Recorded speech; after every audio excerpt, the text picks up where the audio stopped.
கோலி talk Kollywood news. Kamal Vikram வரிசையில அட்டகத்தி தினேஷ். ராஜபார்வை படத்துல கண் பார்வை இல்லாதவரா கமல் நடிச்சிருந்தாரு. அதுக்கடுத்து காசியில விக்ரம் நடிச்சாரு. அவதாரம் படத்துல ரேவதி நடிச்சாங்க. பேரழகன்ல ஜோதிகா நடிச்சாங்க. நான் கடவுள்ல பூஜா. இப்படி நடிச்ச அத்தனை பேருக்குமே அந்த கதாபாத்திரம் பேரும் புகழையும் வாங்கி கொடுத்துச்சு. அந்த வகையில இப்போ குக்கு படம் மூலமா அட்டகத்தி தினேஷும் மாளவிகா நாயரும் அந்த பட்டியல்ல இடம் பிடிக்கிறாங்க.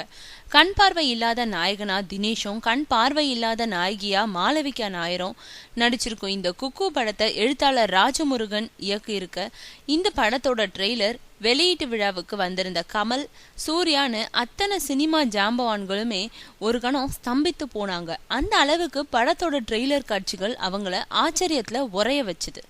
இந்த படத்துல நடிச்சது பத்தி தினேஷ் சொல்லும் பொழுது, கண் பார்வை இல்லாதவங்களோட காதல் கதைன்னு என்கிட்ட கதைய சொன்னதுமே நெகிழ்ந்து போனேன். மேலும் இந்த மாதிரி கதையில நடிக்கிறது அத்தனை எளிதான விஷயம் இல்ல, ரொம்ப கஷ்டமானதுன்றது தெரியும்.